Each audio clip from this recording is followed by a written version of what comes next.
जय मां गुरुवर गुरुवर जय मां गुरुवर गुरुवर।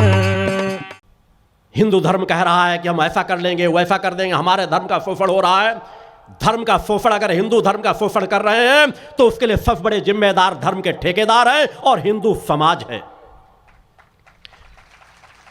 यदि हम सजग हो जाएं, वास्तव में हमारे अंदर हिंदुत्व जागृत हो जाए तो हमें किसी धर्म से कोई भय होगा ही नहीं, क्योंकि हमारा हिंदुत्व सिखाता है कि जिस तरह हम अपने धर्म का सम्मान करते हैं उसी तरह हमें दूसरे के धर्म का सम्मान करना चाहिए। अगर हमारे पास अपना धर्म सुरक्षित है तो हमारे धर्म को कोई धर्म नष्ट नहीं कर सकता। हर धर्म यही तो सिखाते हैं, एक अच्छे इंसान बन जाओ, सत्य पथ पर चलो, परोपकार करो, अपना कल्याण करो, गलत करो नहीं, गलत सहो नहीं। मगर आज यही सब कुछ हो रहा है। आप क्षणिक लाभों के लिए समाज केंद्रित हो चुका है केवल अपने स्थूल शरीर तक। स्थूल शरीर की पूर्ति के लिए भौतिक संसाधन ही उसे पूर्ण नजर आते हैं। एक अंधी दौड़ में पूरा समाज दौड़ता चला जा रहा है, विचार ही नहीं कर रहा कि मैं धीरे धीरे अपनी जीवनी शक्ति को खोता जा रहा हूं, अपनी इंसानियत को खोता चला जा रहा हूं, मैं सतत पतन के मार्ग पर जा रहा हूं। आज ढोंगी और पाखंडी लोग धार्मिक भावना के लोगों का शोषण कर रहे हैं। कब तक समाज को नहीं जगाया जाएगा, कब तक समाज को नहीं सचेत किया जाएगा? केवल भगवे वस्त्र पहन लेने से कोई साधु संत सन्यासी नहीं बन जाता। अनेकों लोगों को समाज में, हिंदू धर्म में अक्सर लोगों को कहते सुना जाता है, हम तो भाई भगवे वस्त्रों को नमन करते हैं। धिक्कार है तुम्हारे हिंदुत्व को, धिक्कार है तुम्हारे जीवन को, अगर केवल तुम भगवे वस्त्रों को नमन करते हो। अपने अंदर इतना तो विवेक जागृत करो कि तुम्हारा अंतःकरण इतना तो समझ सके, पकड़ सके कि मैं जिसे नमन कर रहा हूं वह उसकी पात्रता रखता है या नहीं रखता। थोड़ी सी सोच हासिल करो। और भगवे वस्त्रों को भी नमन करना है तो मैंने बहुत सहज सरल मार्ग बताया है। एक व्यक्ति को कपड़े सिलाने में 5 मीटर कपड़ा लगता है, 6 मीटर 10 मीटर लगेगा, अधिक से बहुत बड़ा व्यक्ति होगा, मोटा तगड़ा होगा। जितना आप दान दक्षिणा साधु संत सन्यासियों के चरणों में देते हो, एक बार बाजार जाओ, किसी दुकान से 5 मीटर 7 मीटर कपड़ा खरीद के ले आओ, अपने घर के किसी एक व्यक्ति के नाप का वह भगवे वस्त्र का कपड़ा सिलवा दो, और जब बहुत श्रद्धा जागृत हुआ करे तो उसको पहना के बैठाल दिया करो और उसको नमन कर लिया करो। चाहे वो आपका बेटा पति शराबी हो, कबाड़ी हो, जुआड़ी हो, और उसको नमन करो।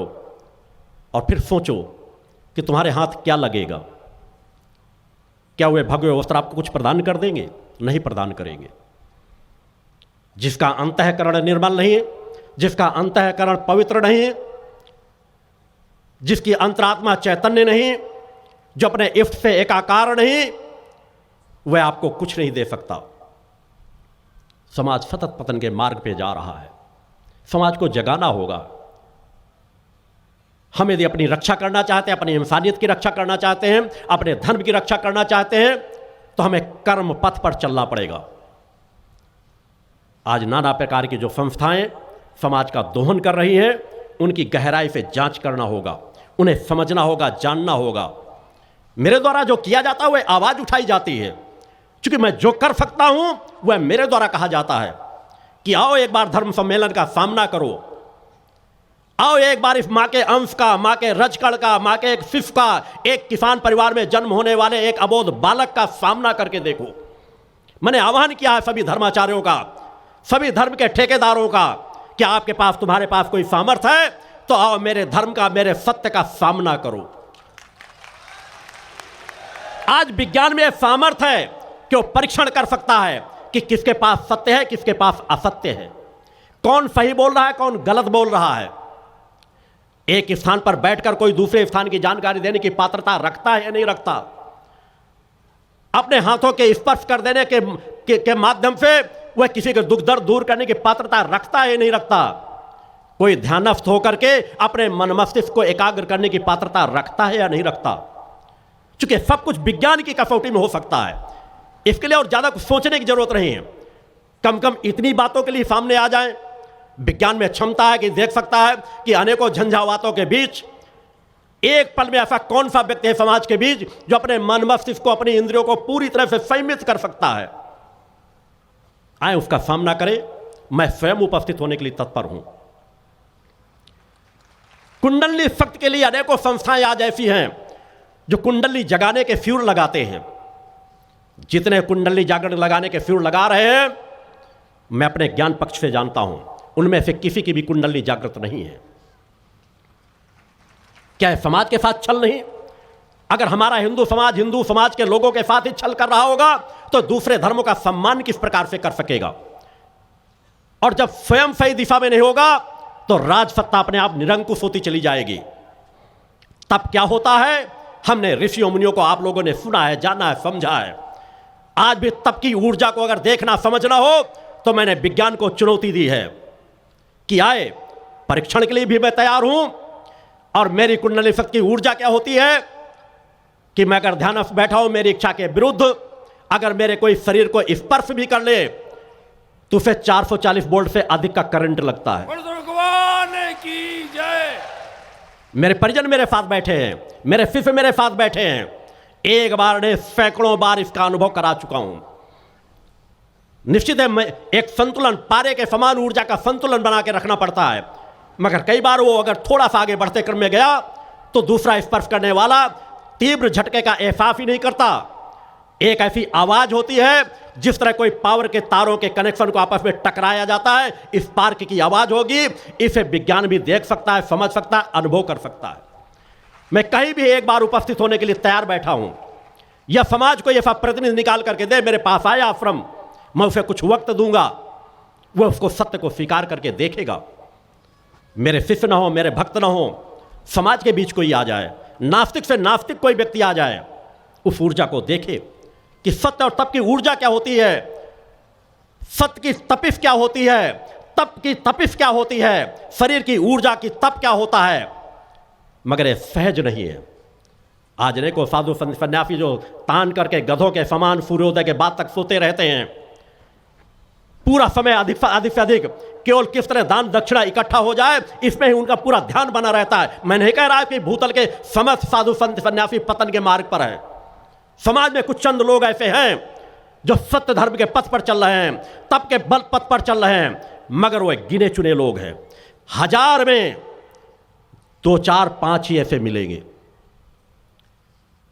क्योंकि तप करने में अच्छे को अपनी नाना नानी याद आ जाती है।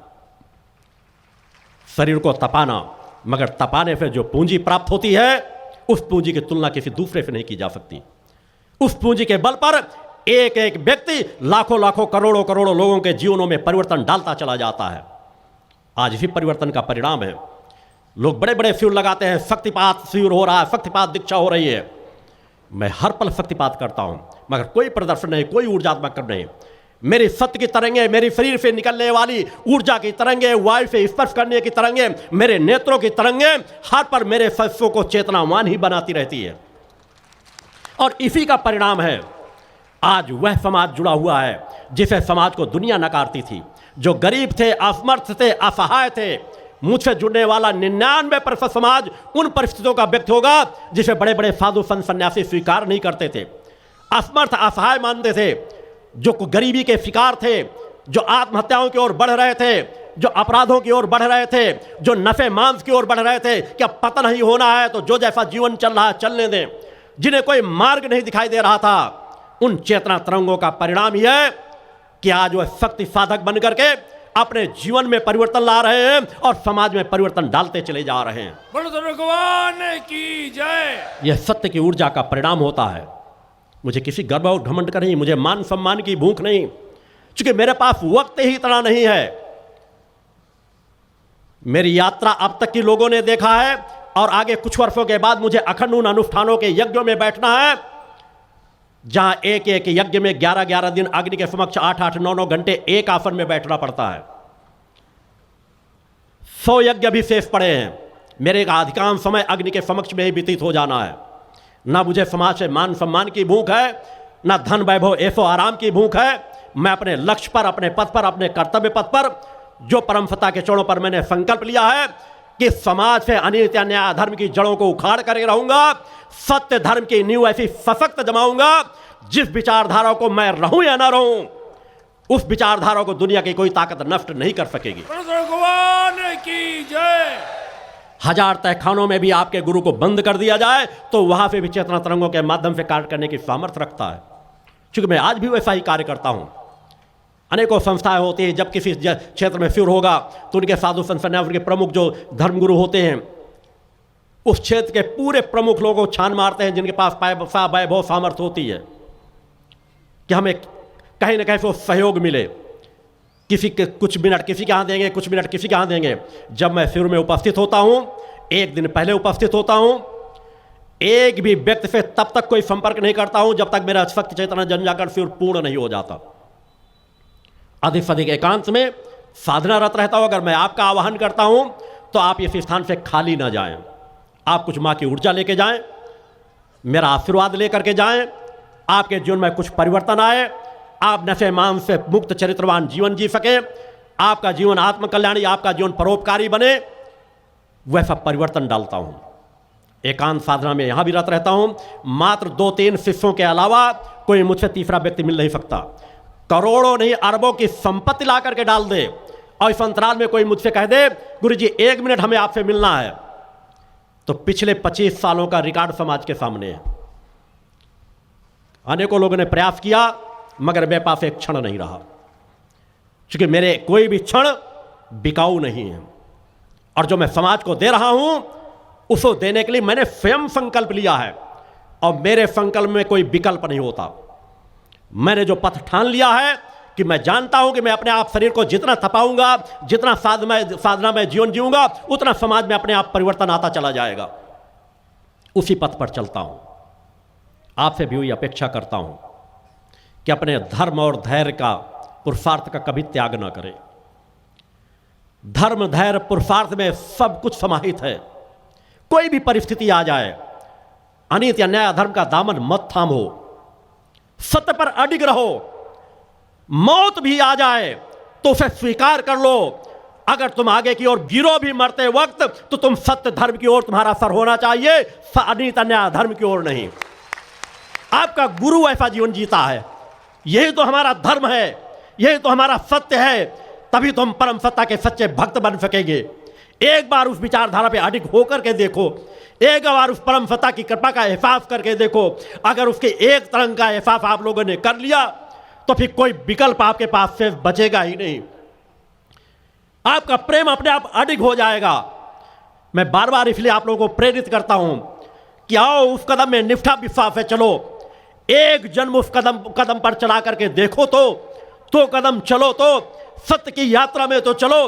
तुम मुझे मानो ना मानो, मुझे पूजो ना पूजो, मगर सत्य पथ को तो पूजो, मांगो तो पूजो, सत्य पथ पर तो चलो, जिसका अंश तुम्हारी आत्मा के रूप में तुम्हारे शरीर में मौजूद है। दुनिया की कोई ताकत नहीं है जो तुम्हारे पथ को रोक सके। निर्भीकता का जीवन जियो, निडरता का जीवन जियो, भय मुक्त जीवन जियो।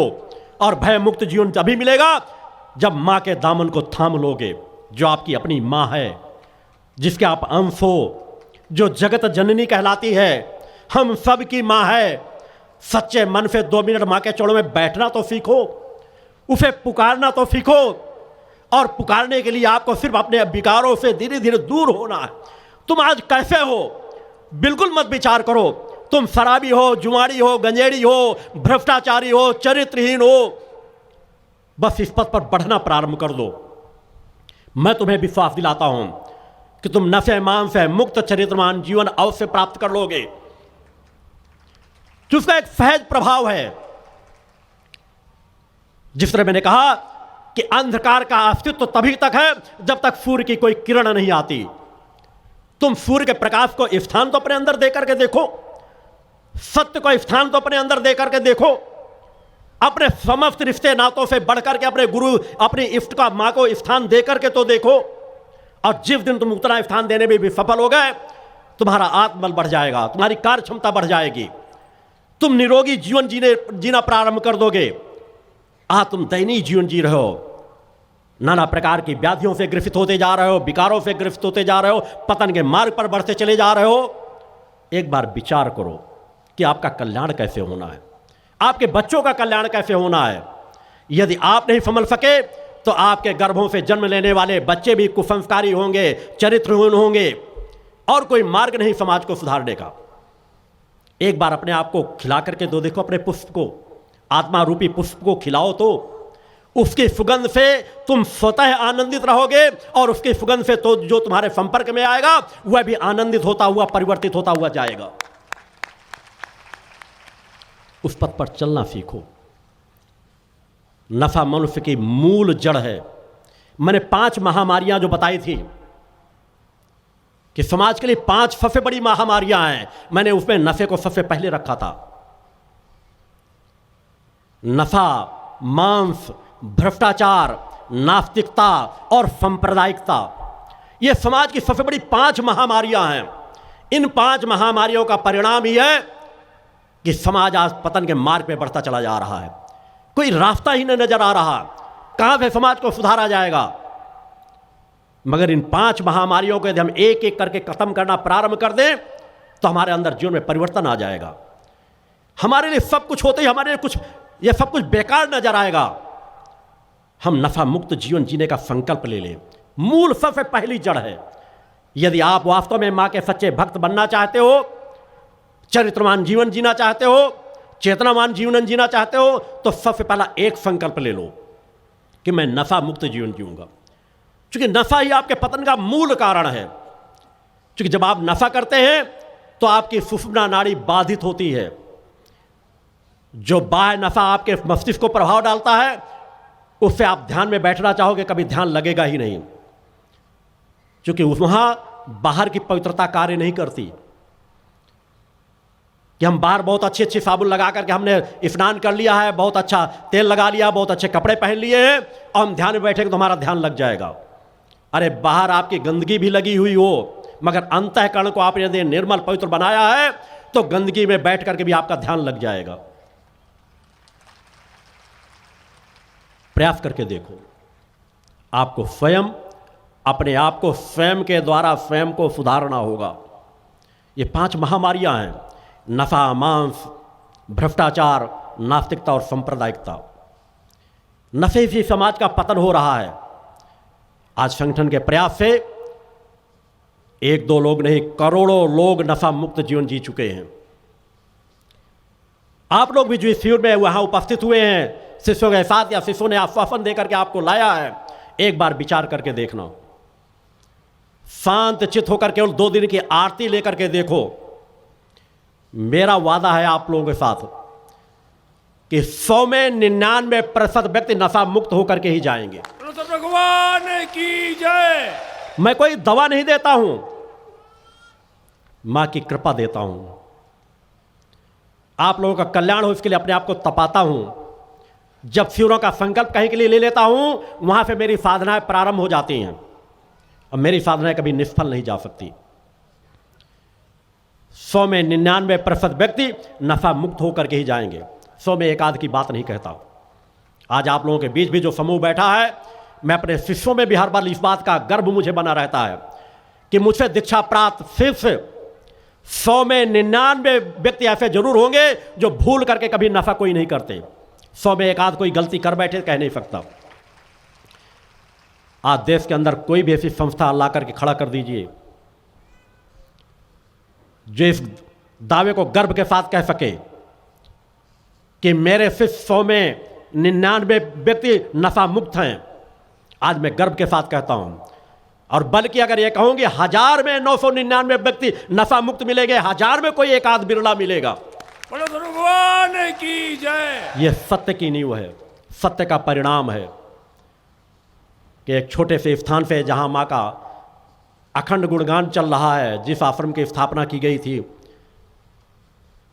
1997 में, तब से आज तक जो दुर्गा चालीसा का अखंड पाठ वहाँ चल रहा है, माँ की वह ऊर्जा जहाँ मैं स्वयं को साधनारत रखता हूँ, वहाँ उस दिव्य धाम में भी माँ के दुर्गा चालीसा का पाठ जो आप अपने घरों में करते हैं, वह दुर्गा चालीसा का अखंड पाठ अनंत काल के लिए पिछले 19 वर्षों से चल रहा है।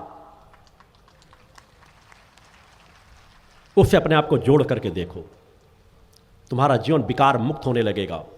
एक बार विकार मुक्त जीवन जी करके तो देखो, तृप्ति मिलेगी, शांति मिलेगी, संतोष मिलेगा। अन्यथा यदि उस मार्ग से विमुख रहे तो समस्याओं के अलावा कुछ हाथ नहीं लगेगा। हो सकता है कुछ धन वैभव तुम कमा लो, मगर धन वैभव कमा करके भी सिर्फ और सिर्फ पतन के मार्ग पे जाओगे। आज बड़े बड़े धनवानों को देखो, 2 समय का भोजन भी चैन से नहीं खा सकते, परिवारों में प्रेम नहीं है। पुत्र चाहता है मेरा पिता कितनी जल्दी मर जाए, मैं इस संपत्ति का अधिकारी बन जाऊं। पत्नी चाहती है मेरा पति कितनी जल्दी मर जाए, मैं इस संपत्ति के अधिकारी बन जाऊं। एक दूसरे पर विश्वास नहीं है, एक दूसरे पर आस्था नहीं है, क्योंकि वास्तव में आस्था विश्वास नाम की चीजें मर चुकी हैं। सबको धन प्रिय नजर आ रहा है। निर्णय तुम्हें करना है कि तुम्हें धन प्रिय है या धर्म प्रिय है। आपके गुरु ने तो धर्म का चयन किया है, आपके गुरु ने सत्य का चयन किया है। तुम अगर मेरे शिष्य हो, मेरे शिष्य बनना चाहते हो, तो तुम्हें भी धर्म का चयन करना पड़ेगा। जहां धन का कोई प्रलोभन तुम्हें डिगा ना सके, अगर तुम्हारे पास धर्म तुम्हारा सुरक्षित है, तो जो तुम्हारे संस्कारों में, तुम्हारी पात्रता में जितनी सामर्थ्य तुम्हें प्राप्त होना है, वह सामर्थ्य को तुम पैर से भी ठोकर मारोगे तो तुम्हारे पीछे पीछे दौड़ेगी। क्योंकि धर्म का सहज स्वभाव है, और धन के पीछे भागोगे, धर्म तुम्हारा नष्ट होता चला जाएगा। और जिस दिन धर्म से पूरी तरह से रिक्त हो गए, तुम भिखारियों के समान जीवन जियोगे, असमर्थों का जीवन जियोगे। निर्णय तुम्हें करना है कि तुम्हें धर्म का चयन करना है या अधर्म का चयन करना है। सत्य की यात्रा में आगे बढ़ना है या असत्य की यात्रा में आगे बढ़ना है। यह परिवर्तन का जो चक्र चल रहा है, इसे रोकने की सामर्थ्य किसी में भी नहीं है। निर्णय तुम्हें करना है कि धर्म, राष्ट्र और मानवता की सेवा के लिए तुम्हें अपना एक जीवन समर्पित करना है या नहीं, या अनित्य अन्याय अधर्म के पथ पर चलना है। एक न एक दिन ठोकर खाकर इसी धर्म पथ के मार्ग पर आओगे उससे। अतः जो सुनहरा सौभाग्य आपको इस शिविर के माध्यम से प्राप्त हो रहा है, आज से कल तक आपके पास समय है सोचना, विचार करना। जो नए भक्त आए हैं कि हमें अपने जीवन को अधर्म पथ पर बढ़ाना है या धर्म के पथ पर बढ़ाना है, सत्य का सानिध्य प्राप्त करना है या ढोंग और पाखंड के बीच जीवन व्यतीत करना है, उस पथ का चयन तुम्हें स्वयं करना है। मां के भक्त बनना बहुत आसान है। या देवी सर्वभूतेषु शक्ति रूपेण संस्थिता, नमस्तस्यै नमस्तस्यै नमस्तस्यै नमो नमः। पंच ज्योति शक्ति तीर्थ सिद्धाश्रम, मां की कृपा और गुरुदेव की अमृतवाणी का पावन संगम। एक ऐसी पवित्र भूमि जहां मां भगवती की ज्योति हर दिल को रोशन करती है, जहां परमहंस योगीराज श्री शक्तिपुत्र जी महाराज के चरणों में बैठकर हर मन की पुकार सुनी जाती है। पंच ज्योति शक्ति तीर्थ सिद्धाश्रम, जहां हर कदम पर साधना, हर सांस में भक्ति और हर पल में जन कल्याण की सुगंध बिखरती है। आओ इस अलौकिक यात्रा में शामिल हो और देखो कैसे एक आश्रम ने करोड़ों जीवन को बदला। युगवंदनीय धर्म सम्राट, युग चेतना पुरुष सद्गुरुदेव परमहंस योगीराज श्री शक्तिपुत्र जी महाराज के पावन चरणों में कोटि कोटि नमन, वंदन और प्रणाम। उनकी कृपा से एक ऐसी पवित्र स्थली का सृजन हुआ जो तप, योग, ध्यान और साधना का स्वर्णिम केंद्र है। यह है मध्य प्रदेश के शहडोल जिले की ब्योहारी तहसील में बसा पंचज्योति शक्ति तीर्थ सिद्धाश्रम, जिसकी नींव परम पूज्य गुरु वर्श्री ने 23 जनवरी 1997 को रखी। तब से यहाँ माँ भगवती की अखंड ज्योति जल रही है और 15 अप्रैल 1997 से श्री दुर्गा चालीसा का अखंड पाठ अनंत काल तक जन जन के कल्याण के लिए गूंज रहा है। हर सुबह और हर शाम जब सूरज की किरणें और चांद की चांदनी सिद्धाश्रम को चूमती हैं, तब परम पूज्य गुरुदेव जी माता भगवती आदिशक्ति जगत जननी दुर्गा जी सहित सभी देवी देवताओं और सहायक शक्तियों की आरती करते हैं। इस पावन बेला में भक्तों के हृदय मां की भक्ति में डूब जाते हैं। मूल ध्वज साधना मंदिर में भी रोज सुबह शाम होने वाली आरती में भक्तों का समूह उमड़ता है। यहाँ हर मन की पीड़ा मिटती है, हर शरीर को शांति मिलती है और हर आत्मा को सुख, शांति व समृद्धि का आशीर्वाद प्राप्त होता है। परम पूज्य गुरुदेव की कृपा ऐसी कि वे रोज सुबह और शाम भक्तों से निःशुल्क मिलते हैं। माँ के भक्त और गुरुदेव के शिष्य अपने मन की बात उनके चरणों में रखते हैं और बदले में समाधान व आशीर्वाद पाते हैं। अब तक 1 करोड़ से ज्यादा भक्त गुरुदेव से मिलकर उनके मार्गदर्शन से जीवन की राह पा चुके हैं। गुरुदेव की वाणी ऐसी कि सुनते ही मन में संकल्प जागता है। उनके आशीर्वाद से करोड़ों लोग नशे और मांसाहार से मुक्त होकर चरित्रवान और चेतनावान जीवन जी रहे हैं। हर दिन सैकड़ों लोग नशा छोड़ने की प्रेरणा लेने सिद्धाश्रम धाम पहुंचते हैं। पूज्य गुरुदेव के 20 लाख से अधिक दीक्षा प्राप्त शिष्य आज के अधर्म और अन्याय के दौर में भी मां की ज्योति से अपने घरों को आलोकित करते हैं। वे साधनात्मक जीवन जीते हुए आत्म कल्याण और जन कल्याण के पथ पर चल रहे हैं। क्या यह चमत्कार नहीं? सिद्धाश्रम धाम में पिछले 28 वर्षों से मां अन्नपूर्णा भंडारा चल रहा है, जहां सुबह शाम हजारों भक्तों को स्वादिष्ट और पवित्र भोजन मिलता है। और सुनो, यहाँ ठहरने की व्यवस्था भी पूरी तरह निःशुल्क है। क्या ऐसी जगह कहीं और मिलेगी जहां हर सुविधा मां की कृपा से मुफ्त हो? सिद्धाश्रम धाम की पावन सरिता के तट पर बनी त्रिशक्ति गौशाला देखकर भक्तों का मन आनंद से भर जाता है। हर महीने शुक्ल पक्ष की अष्टमी को गौ सेवा समर्पण दिवस मनाया जाता है, जब परम पूज्य गुरुदेव और पूजनीय शक्तिमयी माता जी अपने हाथों से गायों को रोटी खिलाते हैं। यह दृश्य देखकर हर भक्त का हृदय गदगद हो उठता है। गौशाला के पास ही स्वामी श्री राम प्रसाद आश्रम जी महाराज की समाधि मन को शांति देती है और पास ही दानवीर गुफा स्थल हर किसी को असीम शांति का अनुभव कराता है। हर साल शारदीय नवरात्र में सिद्धाश्रम धाम में शक्ति चेतना जनजागरण शिविर का भव्य आयोजन होता है। लाखों भक्त यहाँ योग, ध्यान और साधना सीखते हैं, गुरुदेव के चेतनात्मक चिंतन को सुनते हैं और मां की अलौकिक आरती का आनंद लेते हैं। मां की कृपा और गुरुदेव का आशीर्वाद पाकर हर भक्त धन्य हो उठता है। 23 जनवरी सिद्धाश्रम स्थापना दिवस एक और पावन अवसर है। इस दिन अखिल भारतीय सिद्धाश्रम दौड़ प्रतियोगिता, योग भारती सामूहिक विवाह और शाम को सुर संध्या व कवि सम्मेलन का आयोजन होता है। क्या मजा है जब भक्ति और संस्कृति का ऐसा संगम देखने को मिलता है। सिद्धाश्रम धाम का जनसंपर्क कार्यालय हर जानकारी का खजाना है। यहाँ से मासिक सिद्धाश्रम पत्रिका और साप्ताहिक संकल्प शक्ति अखबार मिलता है, जिसमें गुरुदेव की ऋषिवाणी और प्रेरक लेख पढ़ने को मिलते हैं।